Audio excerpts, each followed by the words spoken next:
At ayun na nga, ito ang aming go-to restaurant dito sa Lipa, Isabel. Bago tayo umalis, makapaglaro muna tayo sa pusa. Nga pala si Granny at saka si Cozy.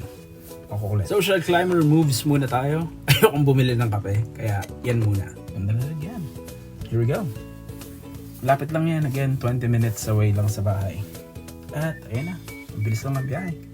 Pagkanan mo dyan sa City Park Avenue, nasa bungad lang sila halos, ayun na nga. And ito yung mga pagkain nila. Seafood boil, kare-kare, gulay, beef caldereta, at ang favorite ko, baby back ribs.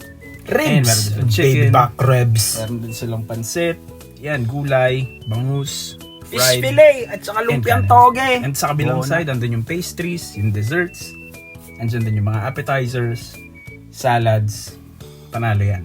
Yung price nga pala dito ay 419 lang per pax. I rated as 8 kasi maraming selection and Kaya service is good. mag-explain. Ang dami mong Dahil ayaw pa namin umuwi, punta muna kami dito sa Lumampao View Deck sa Cuenca. 30 minutes away lang yan. Tingnan nyo naman yung view. Ang ganda. Pero wala kang ibang pwedeng gawin kundi maglakad lang. Akyat baba ka lang dyan kung gusto mo magpakapagod ka. Ito yung favorite part ko dyan. Hindi mo kaya itapon ng basura mo sa tamang tapunan, lamunin mo. Plastic bottle dito. Hanap din kasi ng basurahan. Thanks for watching. Bye!